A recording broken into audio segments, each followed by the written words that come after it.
Hello students, जी इस video में logarithm क्या होता है इसके बारे में डिटेल में जानेंगे। तो आइए इस वीडियो को स्टार्ट करते हैं। देखिए, अगर मैं लॉगरिथम की बात करूं तो सबसे पहले लॉगरिथम के बारे में किसने बताया था? लॉगरिथम के बारे में सबसे पहले जॉन नेपियर साहब ने बताया था। किसने बताया था? जॉन नेपियर साहब ने बताया था। और ये कब बताया था? इन्होंने बताया था कब? 1614 में। अब स्टूडेंट बात करते हैं कि लॉगरिथम फंक्शन का यूज़ क्यों किया जाता है। तो स्टूडेंट, लॉगरिथम फंक्शन का यूज बड़े से बड़े कैलकुलेशन को इजी बनाने के लिए लॉगरिथम का यूज किया जाता है। अगर मैं इसके डेफिनेशन की बात करूं, logarithms work developed for making complicated calculations simple. यानी कि लॉगरिथम को डेवलप इसलिए किया गया ताकि किसी भी बड़े से बड़े कैलकुलेशन को, कॉम्प्लिकेटेड कैलकुलेशन को आसान बनाया जा सके। जैसे मान लेता हूँ कि मुझे कैलकुलेट करना है 75 रेज़ टू पावर 14। अब इस कैलकुलेशन को, ये इतने बड़े कैलकुलेशन को तो सॉल्व नहीं किया जा सकता।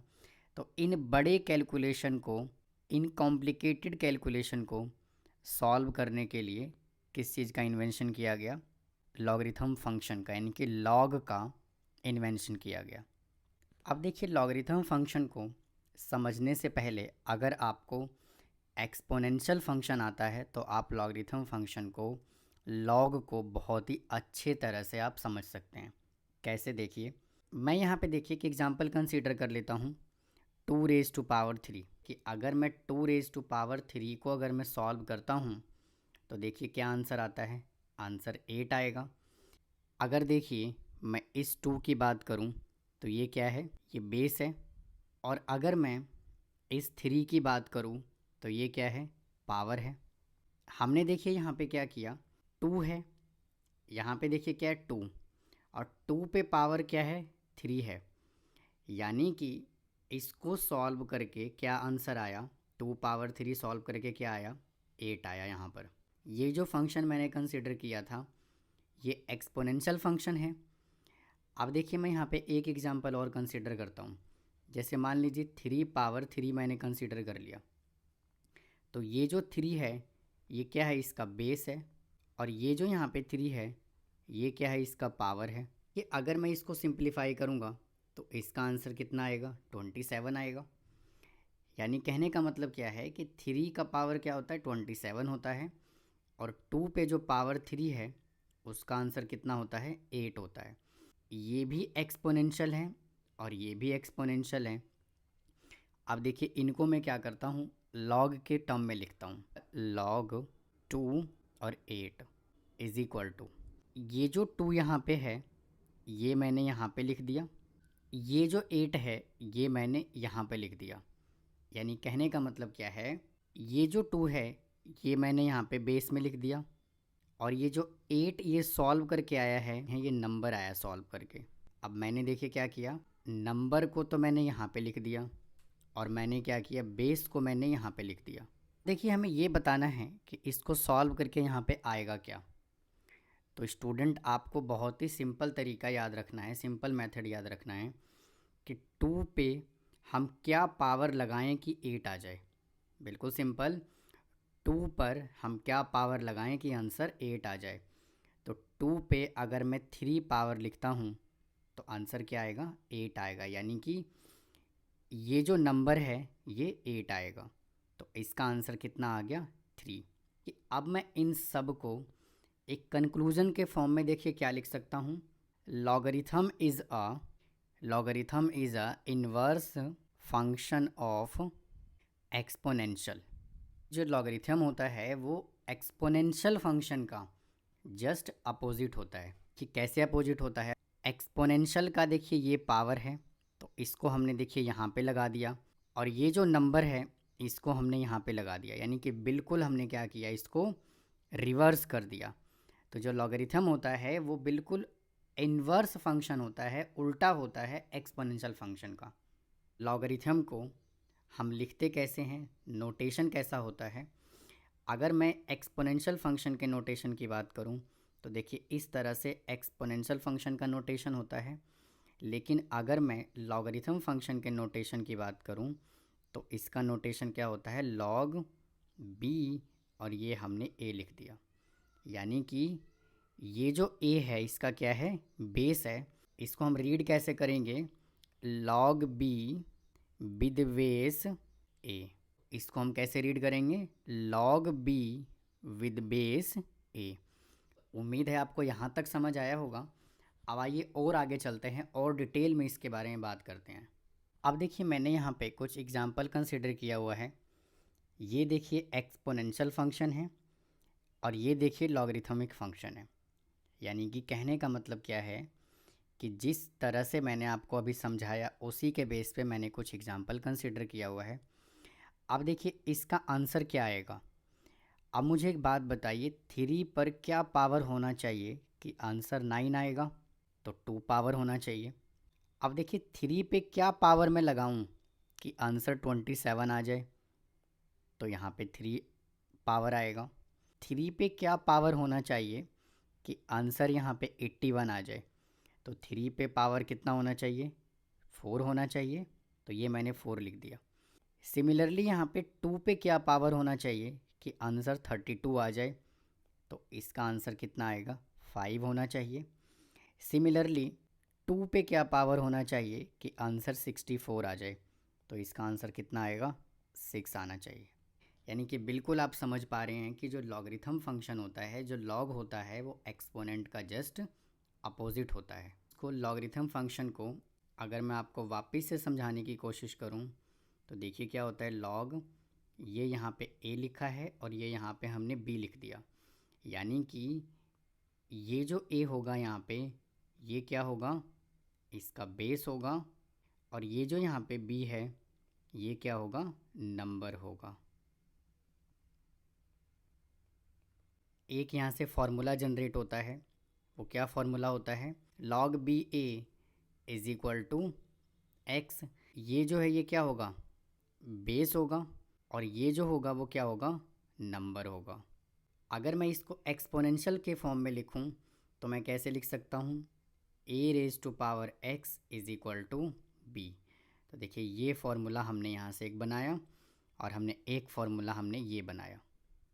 अब देखिए यहाँ से कुछ कंडीशन होगा, वो कंडीशन क्या होगा, b जो है वो ग्रेटर देन 0 होना चाहिए, और a जो है वो भी ग्रेटर देन 0 होना चाहिए, और a जो है वो 1 नहीं होना चाहिए। इन दोनों कंडीशन को सेटिस्फाई करने के लिए b ग्रेटर देन 0 होना चाहिए, a भी ग्रेटर देन 0 होना चाहिए, और a 1 के इक्वल नहीं होना चाहिए। अब देखिए स्टूडेंट, मैंने इसको और अच्छे से समझाने के लिए मैंने यहाँ पे देखिए कुछ और एग्जांपल मैंने कंसिडर किया हुआ है। आइए इसको डिटेल में स्टडी करते हैं। देखिए अगर मैं इस एग्जांपल की बात करूँ तो इसका आंसर क्या आएगा, 3 पे क्या पावर होना चाहिए कि आंसर क्या आ जाए, 9 आ जाए। तो 3 पे अगर 2 पावर में लगा दूँ तो इसका आंसर क्या आएगा, 9 आएगा। क्योंकि देखिए यहाँ पे 3 का स्क्वायर क्या होता है, 9 होता है, तो इसका आंसर कितना आएगा, 2 आएगा। अब देखिए नेक्स्ट एग्जांपल में 5 पर मैं क्या पावर लगाऊं कि 625 आ जाए। तो देखिए 5 पे अगर मैं 4 पावर लगाता हूं तो आंसर कितना आएगा, 625 आएगा। तो इसका आंसर कितना आ गया, 4। अगर मैं इस एग्जांपल की बात करूं तो देखिए 7 पे मैं क्या पावर लगाऊं कि इसका आंसर 1 आ जाए। तो 7 पर अगर मैं 0 पावर लगा दूं तो आंसर क्या आएगा, 1 आएगा। अब देखिए नेक्स्ट एग्जांपल की अगर मैं बात करूं, 2 पे मैं क्या पावर लगाऊं कि आंसर -1/8 आ जाए। तो देखिए 2 पे अगर मैं पावर -3 लगाता हूं तो आंसर 1/8 आएगा। कैसे, देखिए 2 रेज टू पावर -3 है, तो इसको मैं क्या करता हूँ, पॉजिटिव बना लेता हूँ, तो ये डिनोमिनेटर में चला जाएगा, तो इसका आंसर क्या आएगा, 1/8 आएगा। सिमिलरली स्टूडेंट, मैं 2 पे क्या पावर लगाऊं कि आंसर √2 आ जाएगा। तो देखिए अगर मैं 2 पे पावर 1/2 लिखता हूं तो आंसर क्या आएगा, √2 आएगा। तो इसका आंसर कितना आ गया, 1/2। अब मुझे बताइए कि मैं 1/2 पे क्या पावर लगाऊं कि आंसर √2 आ जाए। तो देखिए इसको मैं थोड़ा सा सिंप्लीफाई करता हूँ।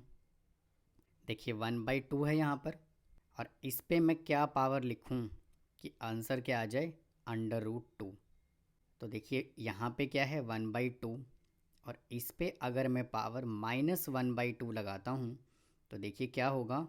अगर मैं इस 2 को न्यूमरेटर में लेकर चला जाता हूँ तो ये जो पावर मैंने नेगेटिव में कंसिडर किया है ये पॉजिटिव हो जाएगा। तो यानी कि 2⁻1/2 इज इक्वल टू, इसका आंसर कितना आएगा, इसको मैं क्या लिख सकता हूँ, √2। मैं 1/2 पे -1/2 पावर लगा दूँ तो आंसर क्या आएगा, √2 आएगा। देखिए ये हमने यहाँ पे √2 कैलकुलेट भी किया हुआ है, तो इसका आंसर क्या आएगा, -1/2। अब आइए कुछ इंटरेस्टिंग एग्जांपल और कंसिडर किया हुआ मैंने यहाँ पे। देखिए स्टूडेंट, कभी भी ये जो वैल्यू है ना यहाँ पे, वो कभी भी नेगेटिव में नहीं आएगा। मैंने आपको पीछे बताया भी है, मैंने देखिए यहाँ पे ये बताया हुआ भी है कि b जो है वो हमेशा ग्रेटर देन 0 होगा, कभी भी ये नेगेटिव में नहीं होगा। तो देखिए मैं इन तीनों ही कंडीशन को मैं ये 3 एग्जाम्पल में आपको वेरीफाई करके बता रहा हूँ। यानी कि फ़र्स्ट कंडीशन देखिए क्या मैंने पीछे बताया हुआ है, इसको देखिए मैं हटा देता हूँ। अब फर्स्ट कंडीशन हमने क्या कंसिडर किया था, a ग्रेटर देन 0 होना चाहिए, b ग्रेटर देन 0 होना चाहिए, और a कभी भी 1 के इक्वल नहीं होना चाहिए। और देखिए कंडीशन हमारे पास क्या होता है, लॉग का नोटेशन क्या होता है, बेस में तो मैंने a लिख दिया और ये b is equal to x।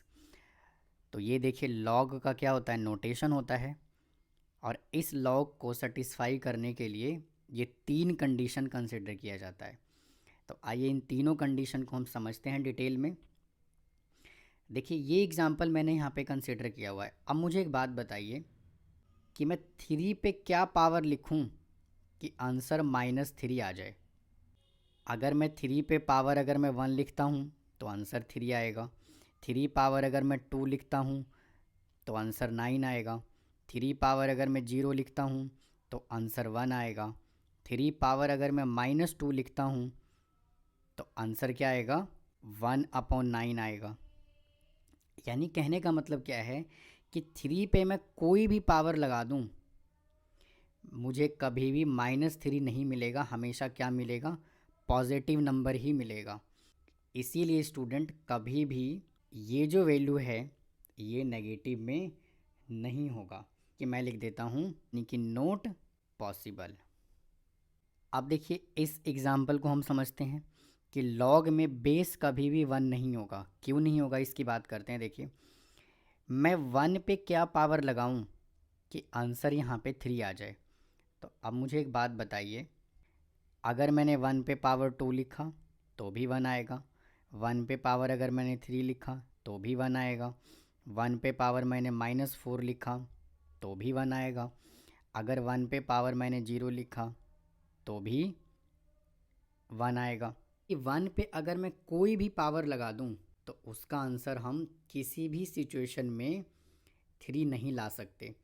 तो इसलिए जो है ये भी कंडीशन यहाँ पे सेटिस्फाई नहीं करेगा और ये क्या हो जाएगा, नॉट पॉसिबल। अब देखिए एक कंडीशन हम और कंसीडर हमने किया हुआ है कि लॉग के बेस में कभी भी 0 नहीं होगा। अब मुझे एक बात बताइए, 0 पर मैं क्या पावर लगाऊं कि आंसर 4 आ जाए। 0 पे पावर अगर मैं 4 लिख दूं तो आंसर क्या आएगा, 0 आएगा। 0 पे पावर अगर मैं 7 लिख दूं तो भी आंसर 0 आएगा। 0 पे अगर मैं पावर 8 लिख दूं तो भी 0 आएगा। और अगर मैं 0 पे पावर माइनस में लिख दूं तब तो स्टूडेंट ये नोट डिफाइंड हो जाएगा। नोट डिफाइंड कैसे हो जाएगा कि 1/0 आ जाएगा, और 1/0 तो क्या होता है, नोट डिफाइंड होता है। तो इसीलिए 0 पे मैं चाहे कोई भी पावर लगा दूं आंसर में किसी भी हालत में 4 नहीं ला सकता। इसीलिए स्टूडेंट कभी भी बेस में तो 0 नहीं आएगा, तो ये भी क्या होगा, नोट डिफाइंड या फिर नोट पॉसिबल। तो हमने देखिए इन 3 कंडीशन को मैंने आपको वेरीफाई करके बताया। आइए अब और आगे चलते हैं। Two important base in logarithm. हमने डिफरेंट बेस की बात की। हमने यहाँ पे देखिए बेस 1/2, 2, 2, 7, 5, 3, ये 3, 1 क्यों नहीं हो सकता, 0 क्यों नहीं हो सकता। हमने इस लेक्चर में डिफरेंट बेस की बात की, लेकिन हमने अभी तक यहाँ पे दो इम्पॉर्टेंट बेस इन लॉगरिथम के बारे में बात नहीं किया। यानी कि दो इम्पॉर्टेंट बेस क्या होता है लॉगरिथम का। इसमें देखिए दो बेस कंसीडर किया जाता है। एक बेस तो 10 कंसीडर करते हैं और दूसरा जो बेस होता है वो ई कंसीडर करते हैं। इसको हम क्या बोलते हैं, कॉमन लॉगरिथम विद बेस 10। इसको हम क्या बोलते हैं, कॉमन लॉगरिथम विद बेस 10। यानी कि जो 10 होता है इसका बेस जो होता है वो कॉमन होता है, और ये जो ई है यहाँ पे इसको हम क्या बोलते हैं, नेचुरल लॉगरिथम विद बेस क्या होता है, ई। तो ये दो तरह का बेस यूज किया जाता है। एक तो कॉमन बेस यूज करते हैं, नेचुरल बेस हम यूज करते हैं। उम्मीद है स्टूडेंट आपको ये वीडियो समझ आया होगा कि लॉगरिथम हम क्यों यूज करते हैं, कब यूज करते हैं, और लॉगरिथम का बेस 0 क्यों नहीं हो सकता, 1 क्यों नहीं हो सकता, और उसका जो वैल्यू है वो नेगेटिव में क्यों नहीं हो सकता। मैंने आपको डिटेल में बताने की कोशिश किया। अगर आपको मेरा वीडियो पसंद आ रहा है, मेरा कंटेंट अगर आपको अच्छा लग रहा है, तो प्लीज़ मेरे वीडियो को लाइक करें, शेयर करें, सब्सक्राइब करें। थैंक यू, धन्यवाद।